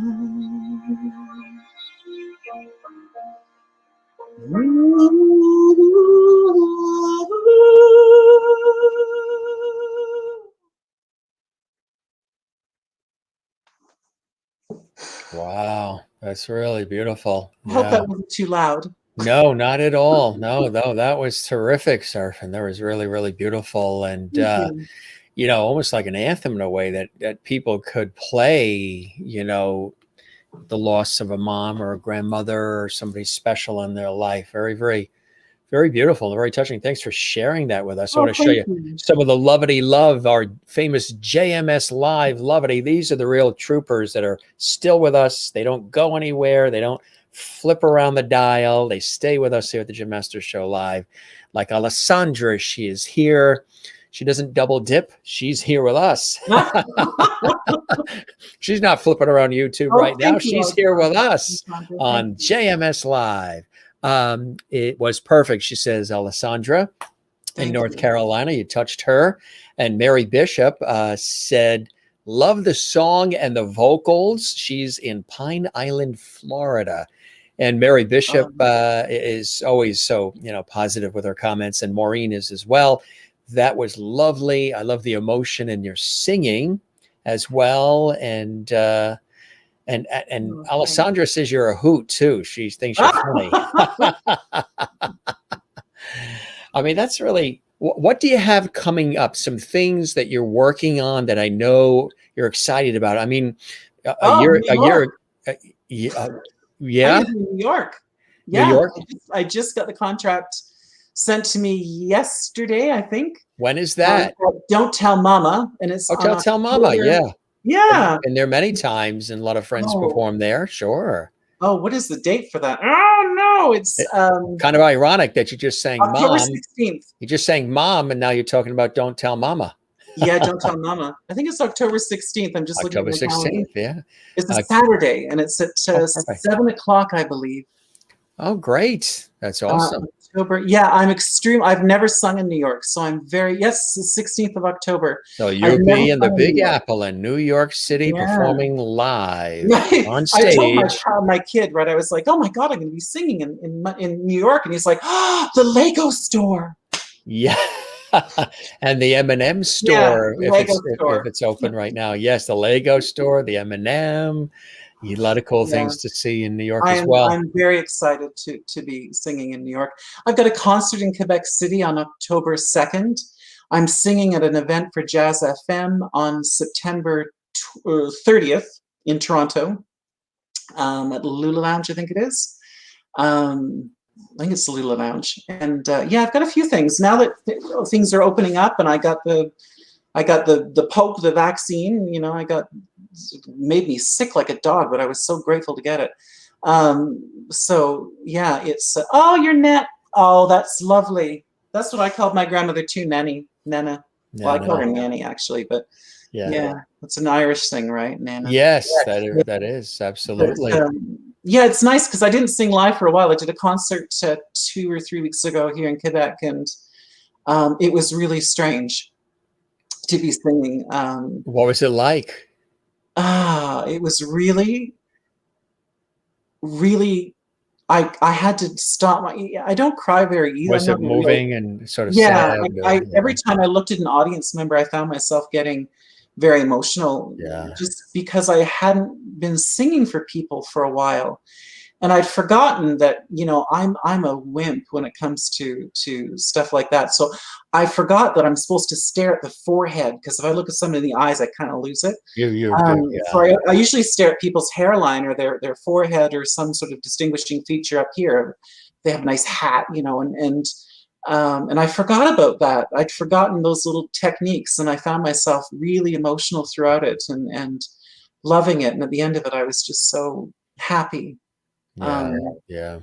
There's nothing like it's not the applause, it's watching someone pause in whatever they're thinking, and you can tell that they're listening. They're just watching you, and they've paused. Their own life has been put on pause while they listen to what you're doing, and I love that. I think that's beautiful, and it's the biggest gift you can give someone, right, is to hear them. As someone that maybe didn't feel very heard when I was young, as a lot of us don't, right?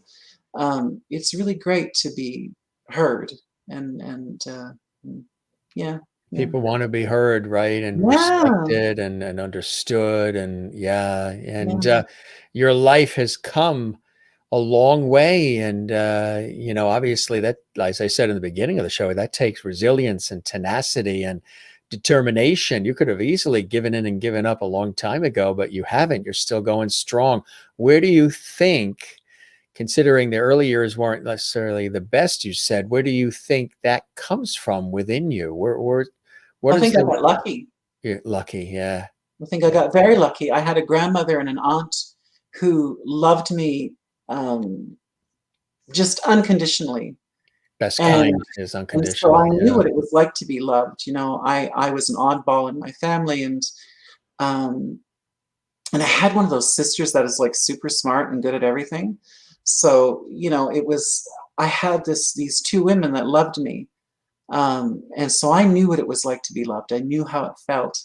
I got really lucky. And when I was on my own, I met Dorothy, and I got really lucky again. I had a mom who looked after me, when I did something wrong or did something stupid or whatever, and had a bad date or whatever. She was there. And with my child, I would, you think your kid's like psychotic or something, and because she's like, no, that's completely normal. She come in and sort of say, no, they're just acting as a kid would, right? Just acting as a kid would. Yeah. And as I've gotten older and you meet more people, you see there are people that weren't saved, that didn't get lucky and that didn't get loved. Do you find that are you drawn to them? Do you try to help them? Do you speak to them? Do you mentor them at all?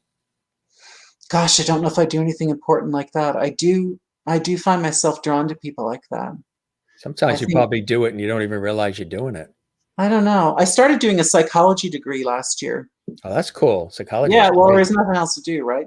And I figured if I did a so you try to figure people out, right? Yeah. It's going to be a hard one. If I did it, I had 3 years, right? Because in 3 years, my son's going to be a teenager and I'll be finishing my degree. So I feel like in 3 years, I'll be ready for all of the horrors that teenage life is about to unleash on me.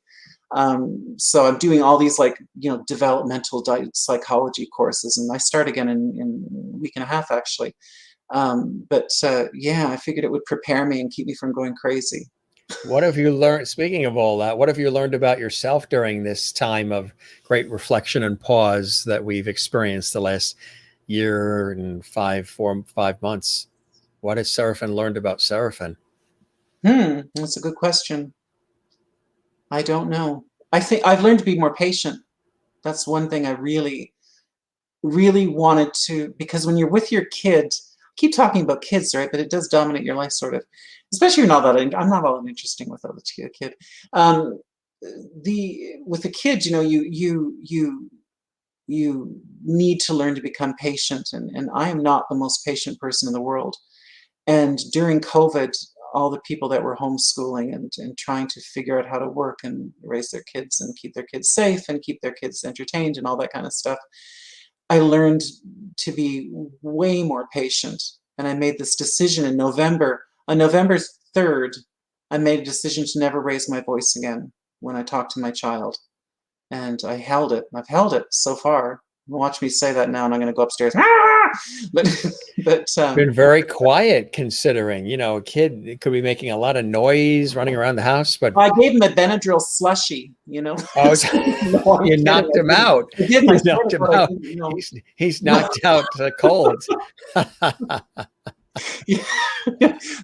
Take 1/4 cup of Benadryl mixed with ice cream, and you're good to go for an hour and a half, 2 hours at least. Yeah, really. No, I no. He's actually really, really respectful of things like that. So, well, you're raising him well. You're raising him with, some guidance, and I'm really strict, but I hope so. I mean, every night, just like in that song, I say to him, "I love you more than the moon and all of her stars."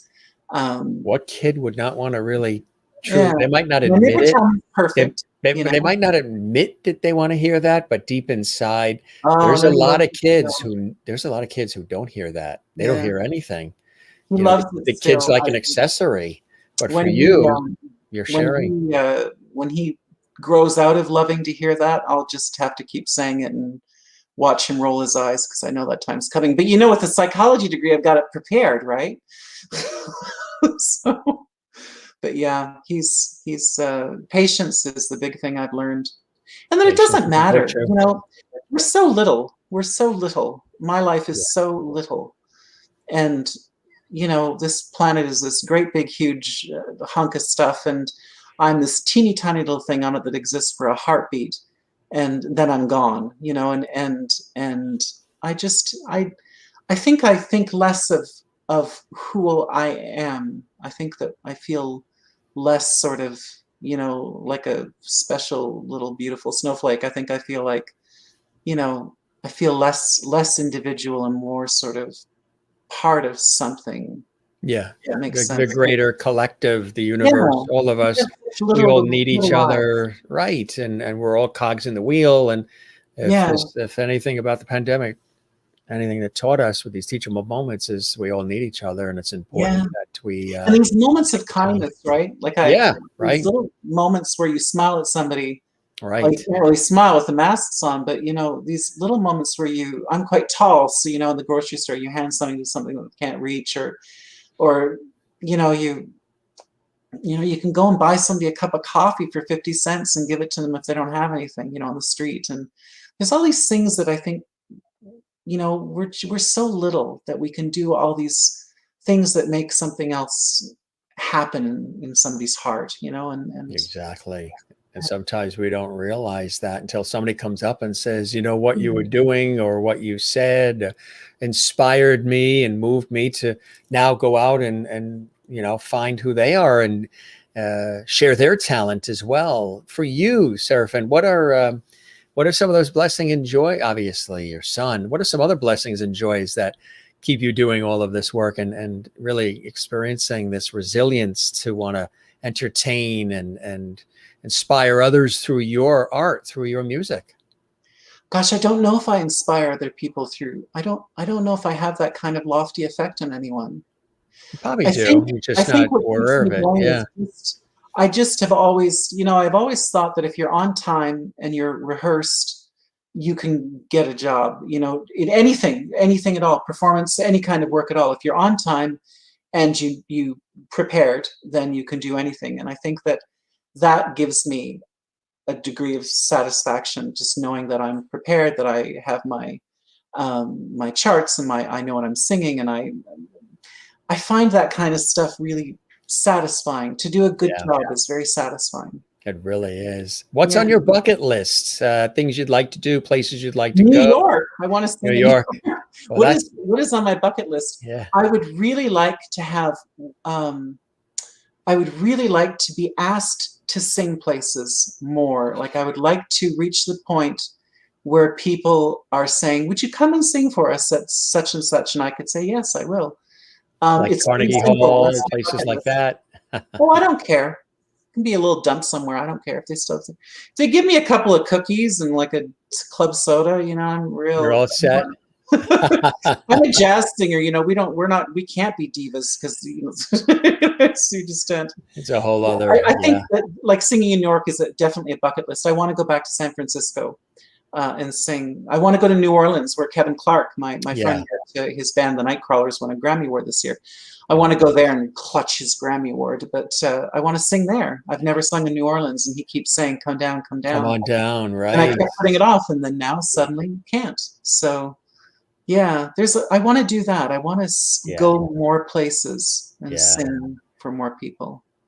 Alessandra says, come to North Carolina to sing. So she's already inviting you to North Carolina, USA. Jazz in North Carolina. There must be. Charlotte is such a metropolitan city. My sister lived in Charlotte and worked in Charlotte for, 4 or 5 years. Beautiful place. Yeah. The people are so incredibly friendly. I was there during the Black Friday, is it called? Like you guys have the big sale after Thanksgiving, right? We don't have that. Is that what that's called? Like when they knock down the doors, entrances, and but I went to Charlotte and they were all like, "Did you want this love? Can I help you?" And right. Oh my God, no one was fighting over everything. These two ladies were looking at this one blouse, and the woman had it, and she was showing it. The other woman was looking at it clearly. She said, "What size is that?" And it was the only size she had. And she goes, "This will look so nice on you." And she handed it to her, and I was like, "Oh my God." Yes. Wonderful. Charlotte is the most, anywhere in the South is just the most considerate, and Virginia is like that too, the most considerate sort of, it's not it's almost like it's not an individualist culture, it's a collectivist culture where it's like neighbors, it's beautiful. I loved Charlotte so much. I don't know if we look at the bugs. Look at this one. Yeah, we didn't show this one earlier. That's my spare room. I built that bookshelf. Did you really? I did. Very nice. I built that bookshelf. How long did that take? I cheated. I went to Home Depot and I got them to cut the lumber for me, and I just sort of assembled it with brackets and things on the wall, and it's still there. That was quite a long time ago. It's still standing, so that's a good sign. Yeah. That is. Yeah, it's. I built that bookshelf. Yeah. So the CD, is this available at Amazon and Oh yeah, iTunes and Spotify and all the different places? Spotify. You're Yeah, talking about Unravel, Spotify the is new. newest. Yeah, Spotify is a new thing for me. Spotify. Yeah, But iTunes, Spotify. What are the other ones? There's Spotify, iTunes. Apple There's Music. Apple Music, and then Apple there's Music. ones I hadn't heard of. But Yeah, so yeah, they can find it all there too. yeah. And your website is your name basically, right? Serafin, Is but it it's .ca or .ca. Yeah, 'cause it's .com? Canada. CA? Yeah, yeah, it's Canada. The Serafin.com is owned by a hard rock band, and every once in a while I get like notes, like get emails. They're long retired. Yeah, You yeah. get like emails. One time a girl sent me a picture with a tattoo right across her breast of the band. wrong person, dear. Yeah, I'm jazz. I do jazz. Yes, exactly. Lovely as it is. Yes. Hey, I want to show you my sidekick was here tonight, George Burns. Oh, George and Greek and Gracie. Yes, Oh, everybody loves when I bring George out at the end. He said, "You did good, kid." He enjoyed the music. You did a cappella on the spot. He liked the video, the conversation, and remember he played God in the movie. So he did with John Denver. Yeah, that's right, John Denver, and he was on like every second episode of The Love Boat. That's right. I loved him. But I loved discovering Gracie Allen, his stuff with Gracie Allen, the old black. She was amazing. Yeah, they still run that on some of the cable and I channels. That she was the funny one. Yes. Yeah, she was hilarious. He was the straight man, and she was just incredibly gone too soon too. Lost her way too soon. Yeah. Heart related, but Jen gives heart. Speaking of heart and the peace sign, she enjoyed herself tonight. Everybody did. This was wonderful, my friend. I wish you continued blessings and joys in your life, and let's definitely stay in touch. And we'll keep the porch light on for you. And I hope that you enjoyed the time with me and the show met whatever expectations you had as much as wonderful. I have with you. I knew exactly what to expect because I watched the archives, and you did? Oh yeah, of course. They're so. It's such a great. Well, you mentioned Dick Cavett, who I love. I love watching the Dick Cavett pieces from the old Johnny Carson stuff. Before the '80s.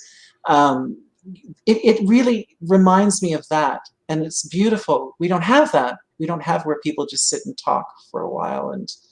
Yeah, no, it was lovely. I loved watching the Matt Dusk one. That was incredible.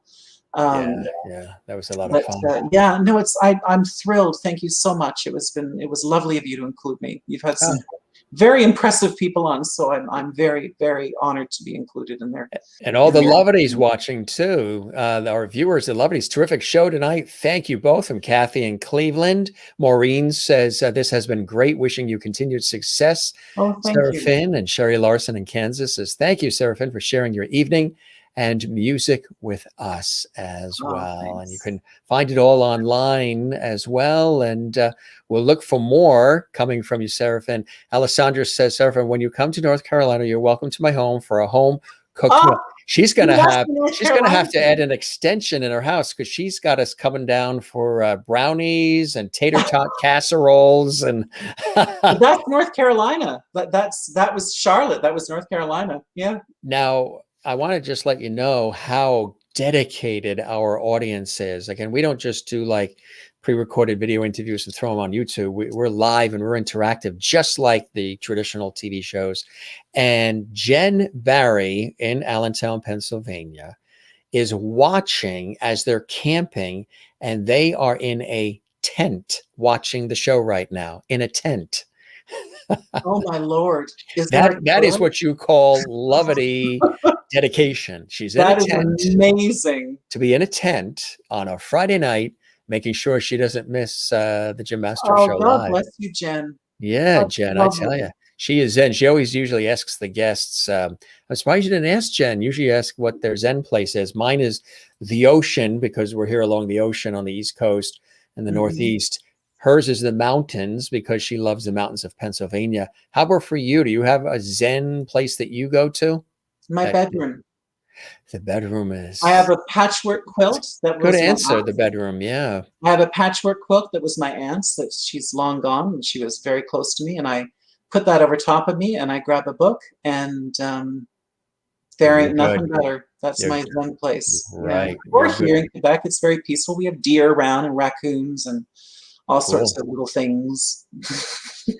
Well, spread the word to everybody about the Jim Masters Show Live. Well, We I would will. love it. And we will continue to share all the good news about you, Serafin. This was awesome. Thanks for all the time. You know, we chatted for an hour and 40 minutes. Oh gosh, I'm so sorry. I talked too much. No, what are you apologizing for? I always tell the guests, hey, we'll just let it roll. They can stay as long as they want. They can make it short, Thank you. middle, long, whatever they want to do. And we let it just roll, and it's conversational. And usually all the guests say it never feels like the amount of time we've spent. They're like, my God, I felt like it was a half hour. I didn't realize it was an hour and 40 minutes. It goes by quick. I had the best time. I did. Oh, I appreciate that. And Jen says, awesome.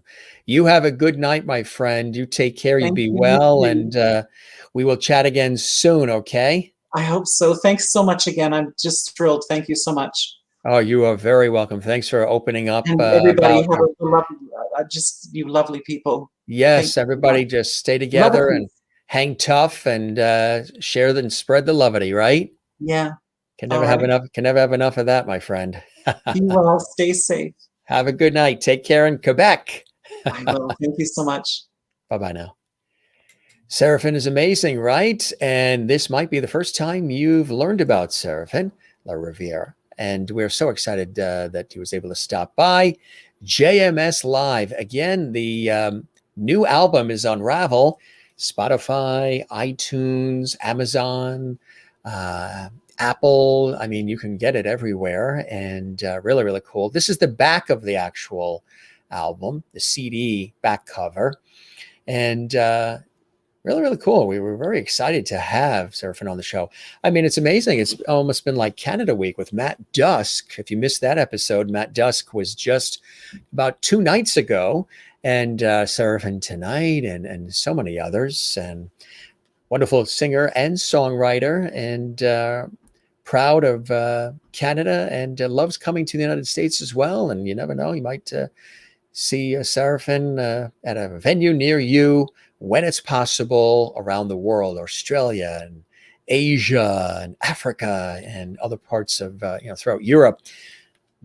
Many of you come from those locales watching us. It's amazing where we have viewers coming from. Germany and Italy and France and Peru. I was taking a look at some of the analytics. People are watching from all around the world, and we thank you so very much. You know, our home base is here in the United States, and our friends, of course, to the north in Canada and Mexico, but we have viewers that watch from South America, from Puerto Rico, Japan, other parts, of Asia, and of course, throughout Europe. And we welcome you all. It's really wonderful to have you here. Want to let you know we've got an extraordinary weekend of guests coming up. I'm going to be back tomorrow at 3 p.m. Eastern with somebody, if you have ever watched As the World Turns for years on CBS television, then you know Scott Bryce. Scott, Emmy-nominated actor from As the World Turns. Also, Murphy Brown with Candice Bergen. And, of course, the series Deception. Also a fantastic theater actor and performer. Married to the wonderful performer Jody Stevens. Scott is with us tomorrow, live exclusively on the Jim Masters Show Live. That is 3 p.m. Eastern, noon Pacific. Scott will be here live. So join us. If you missed the show, the archives are there, but I know you guys do love to be with us live, so you can participate. And then it's Double Lovity weekend because we have another show, 2 shows tomorrow. Tomorrow night at 8 p.m. Eastern, 5 p.m. Pacific, we have award-winning singer and actress Connie Jackson. And she is all excited. She's going to perform live. She's worked with some of the greats in the industry, the music industry. She's going to be with us live at 8 p.m. Eastern. And that's going to be 5 p.m. Pacific and we are so excited. And I can't tell you how We are just so stoked about this, and it's going to be a great, great show. She is just a magnificent performer, and she's just going to knock it out of the park, and we're really, really, really excited. Want to let you know, too, we've got this is a late-breaking development, but one of the people that represents the acclaimed violinist, Marissa Licata. Now, here's somebody that has worked with a bevy of musical giants. They asked if we could somehow squeeze her in soon. We were going to take Sunday off to be, family and everything, but we moved some things around, and because she has a big announcement and some very special things that are coming up in September, so we moved some things around. She's going to be here at 2 p.m. Eastern, which is 11 a.m. Pacific, this Sunday, exclusively on JMS Live. She's going to perform live. She's an amazing violinist. And again, she has worked with some of the greatest orchestras, symphonies, bands, groups, and individual major powerhouse talent. And she's going to be here this Sunday to perform for me and for all of you, and some great famous JMS Lovity chat and everything else. So look for that this Sunday. Again, talking really to the audience that's watching live, because if you're watching this episode 6 months from now, this is past tense. You can just look in our archives and see all of these fantastic episodes. Want to let you know quickly, just run through a list of a couple of other amazing people that are coming up. There is Marissa, who's coming on Sunday, acclaimed violinist. She is extraordinary. You're going to love her on Sunday, exclusively here. Again, this is a late-breaking development. It just all came together like 2 days ago. They approached us and said, we would love to have Marissa on. Marissa wants to come on the show. She watches. She loves the vibe. It's really a special place, very unique, what we do here on our show. So she's popping on. Sunday, we've got Monday, that's Sunday. Monday, author Ziva Bachman-Flamhaft is here, and she is amazing. She has a new book that she's going to be revealing and sharing elements of, a very poignant book. And we're going to talk about that on Monday. She's going to be with us. Very excited. Guess who's with us on Tuesday?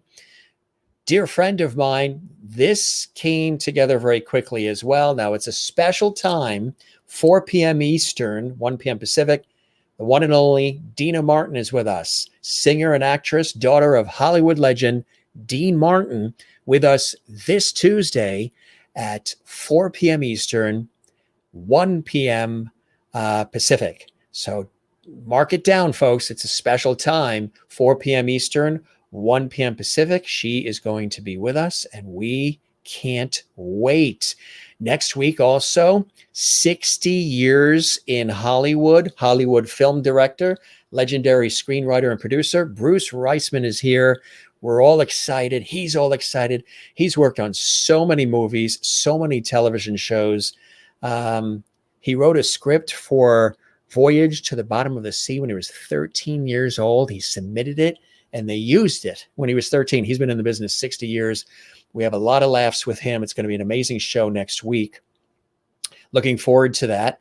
We also have Broadway expert and actress Kimberly Faye Greenberg joining us. She's a hoot. She's amazing. She's going to be with us next week as well. Those of you who love fantasy, paranormal, supernatural, guess what? R.A. Rivas is going to be with us, the novelist, with his new novel, The Dark Times Saga, The Black Forest. That is coming up next week. A great chat with him. Looking forward to that. We also are going to be celebrating this very special place in Tennessee, USA, celebrating the Discovery Park of America, which is a really, really beautiful, cool place. They approached us. They wanted to be on the Jim Masters Show Live. The president and CEO of the Discovery Park of America, which is an incredible place, is going to be with us next week here on the Jim Masters Show. And we are really excited about it. It's really amazing. So look for that next week.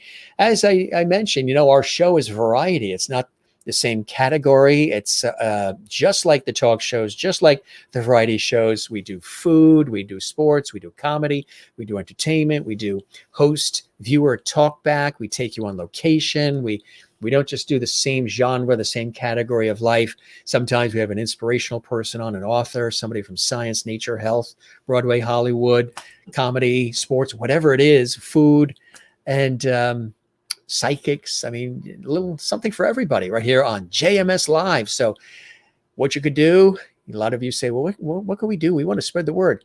Keep doing that. Spread the word. Tell everybody you know on the planet about the Jim Masters Show Live, our entertainment lifestyle talk show series designed to put smiles on your face, lift you up.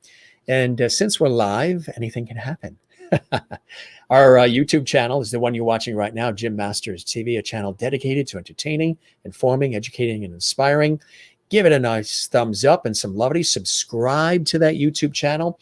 There's over 463 episodes that you can binge watch, which many, many people do. And thanks for that. A lot of work goes into all of these shows, and we have a ball doing it. Don't forget to smile, gang. We always say that. Don't forget to share the famous JMS Lovity. Don't forget to find your Zen place. Mine is with loving family and friends, cycling, tennis, writing, music, food, gardening, conversations, good, solid, deep conversations I love too, and the ocean. And now that Hurricane Henri came and blew on out of here, the ocean is beautiful and looks like that again. That's the Atlantic Ocean, of course. And you got to drag me out because I swim, surf, boogie board, sail, you name it, I'm in it and near it, and I love it. Also, another Zen place is my work in television, radio, stage, and film. This is sort of how we do our goodbye here on the show. And on air, on camera, and behind the scenes as well. Love it all, love it all. Boy, have we started something special here. For years, people told me to do a show like this, and my career, it takes me everywhere, and it's so busy in television and radio and stage and film. And then when the pandemic hit, I said, you know what? Why don't we do it now? Bring in the TV lights, build a home studio here, flip on the internet, start talking, start juggling, start doing whatever, start communicating and connecting. And look what has happened. Look what we've done. 463 episodes with lots of laughs, lots of deep, moving, poignant moments. People have cried. People have shared. It's really something special, gang, and we love it. And we love all of you. Subscribe, talk about us, talk us up on your Facebook pages, your Instagram, your Twitter, everything and anything, TikTok, wherever you're at, in the supermarket, at Home Depot, when you're building a shelf, just like Serafin did, and getting your supplies, tell them about JMS Live. And don't forget, during that time, relax, breathe, love one another, and take care of one another. We talk about that often, in our busy day, in our busy lives. Sometimes we don't take time for ourselves or for one another. And just relax and breathe. Some people ask, where'd you get this? This was actually on a family vacation in Newport, Rhode Island, USA. It's like an old 1930s beach scene in good old Newport with all the characters there. So, some of these things we had in the house, the George Burns, the Relax, all the other, and they've all become part of the Jim Masters Show Live, and you guys look for them. If you're looking for Silver and Jeannie and all the rest of the characters, they're always right here. Lin is on the other side. We're going to have to do another cast of character show because I know you guys love the characters that are on our program. And we always try to have a fun show where we bring the characters on too. We change it up here. We don't always do the same old, same old. We do thank our fabulous friends at LMG, Lampkin Music Group. Love and support, care for our show, big supporters, spreading the word about our show. And we really appreciate that very, very, very much. So thank you, thank you, thank you a great deal. And we love it. And let's take a look at some of these comments that are pouring in. Like Alessandra says, oh, yay, Scott Bryce, As the World Turns. And Murphy Brown and Deception and so much more. We're going to have a great conversation tomorrow, 3 Eastern, noon Pacific. Join us. Alessandra's going to be there with her brownies and her leftover tater tot casserole in tow. Mary Bishop says, wonderful show. Good night, all. Gang, if you really enjoyed it on our YouTube channel, give us a thumbs up, like, and also leave a comment on the actual episode on the channel. Many of you have been doing that. Mary does it all the time. You know, when you do that, YouTube loves that. Then they take the episode and they blast it out even further. So keep doing it, gang. We notice it. It's duly noted, and we love you for it. Christine says, thanks, Jim, for another fabulous show with Serafin. Very interesting conversation. Serafin is sensational. It's shown us his musical talents. Serafin is so inspirational, and I love his outlook on life. Yeah, definitely a levity, right? Matches, blends right in with our crew here, our JMS levity squad. And any of you who are watching, you know, you're not commenting right here, right now. You're just casually kicking back, watching the Jim Masters Show live. I just want to thank you personally as well, because these are our real diehard. I always had a Boston accent there. Diehard levities, the diehards, the diehard levities. And so they're commenting, they're here, they're all talking to each other. They're always here. They never miss it. And if they do, they jump immediately. You know, what's really cool, I think, is when our viewers, they're so dedicated. I mean, Jen is in a tent with lightning bugs. Could you picture this? Jen, who's in the mountains of Pennsylvania. Jen is Zen, mountain girl, as she says, or mountain woman. I think she has said both on air. Lightning bugs up here in the mountain field. Love magical lightning bugs. We used to catch them. Did you used to catch them? Some people call them. We always called them lightning bugs growing up in New York, out east on Long Island. So Jen is catching lightning bugs in a tent while she's watching us. Maureen in Arizona says, Jim, you and your team are so very appreciated for everything you do to bring us levity each and every day. Where would I be without these shows to brighten my days? I'm so grateful for you. Thank you very much, Maureen. That means a lot. I see all these comments. I appreciate all these comments. They do not go by the wayside at all. Kathy Short in Cleveland says, good night, Jim. Looking forward to a busy weekend. And I see you are too. Remember to take time for you. Absolutely. And you have a good weekend. And anybody that misses our episodes, they're all archived for you. And I know you guys like to binge watch our show. So keep it up. Everybody likes to watch and share. Again, share the links to your favorite episodes on your social media. Let everybody know that don't keep it a secret. I know you like being here with us, but tell everybody. Now, I mentioned the tater tot casserole, leftovers, and brownies that Alessandra would be having in North Carolina. She's actually having leftover manicotti or manicart, I've heard some people say as well. Ralph says, so very funny. I agree. Ha, ha, ha. I agree, Ralph, as well. In Indiana, South Bend is in the house. And you catch them and you set them free. The lightning bugs, the fireflies. Good stuff. You guys are the best. I think we're going to wrap here because we have 2 shows tomorrow. Going to get a little snack here. Again, praying for the folks in the southern part of the United States with that Category 4 hurricane pointed towards New Orleans. My cousin Susie and her husband Adrian, they live up in Massachusetts. They have a lake house on the New Hampshire-Massachusetts border. And my cousin's husband Adrian, his parents are older. Their house, now they were north of Lake Pontchartrain. So the flooding that happened with Katrina was throughout the city, but really they hit it worse in the southern part, 9th Ward and everywhere else. Their house was wiped out in Katrina. So they moved way north, but still we're praying for everybody. Again, if you're watching this 6 months from now, then this is old news, but we do our show live. So we're talking to the live crowd here. Hugs and more hugs to everyone. Have a restful night. Sweet be your dreams, from Maureen in Arizona. That is our prescription from Nurse Maureen in Arizona. Gang, you're the best. Great busy weekend, fun weekend of shows with amazing guests coming up. And then we've got amazing shows next week. We're going to be taking some vacation too, but we do have some amazing shows lined up for you next week as well. We always have something special for all of you here on JMS Live. Jen in the tent Can you picture? Are you making like, Franks and beans on the stove? When I was in Cub Scouts and Boy Scouts, we did all that with our canteens, and we went and did all of that. So you're in your tent. I hope you don't get any rain or lightning. There's supposed to be some rain coming here to the coast because it still says 91 degrees. It can't be. It's 10 o'clock at night. It can't still be 91 degrees. Did this our system freeze here? It's supposed to be like 75 degrees tomorrow here. And it's going to be really, really beautiful here in the New York and New England area. It's going to be 75 degrees with a cool front that's coming in. Windy up here. You're tied to your tent with your VW, your Volkswagen Bug. And we're not flying anywhere. Well, hang on. And Christine says, thanks, Jim Masters. Good night, Jim, and all.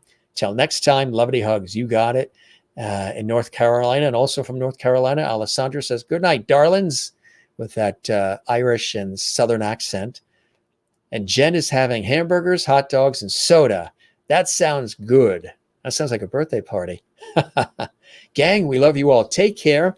We will be back tomorrow, 2 shows, Double Loveity Weekend on JMS Live with actor Scott Bryce at 3, and then extraordinary singer and actress Connie Jackson going to be with us at 8 p.m. Eastern, 5 p.m. Pacific. You guys be well. We love you all, and just keep doing what you're doing. Smiling, sharing, and telling everybody about the Jim Masters Show Live. One more comment slipping in here. Was raining and the rain stopped. Good. As you're there watching the Jim Masters Show Live, reporting live from the tent. Take care, gang. We love you all. We shall see you soon. 2 more comments coming in here. You're welcome. And Jane in Sweden says good night. Good night to you in Sweden, Jane. I know it's like, 4 a.m. where you are. So hopefully you can sleep in. You don't have to work Saturday morning. I know it's already Saturday for you. It's still Sunday. It's still Friday night here, but it's Saturday for you. So you take care, and everybody else that's watching. We love you all. Thanks for being with us. We'll see you tomorrow on the Jim Masters Show Live. Have a good night.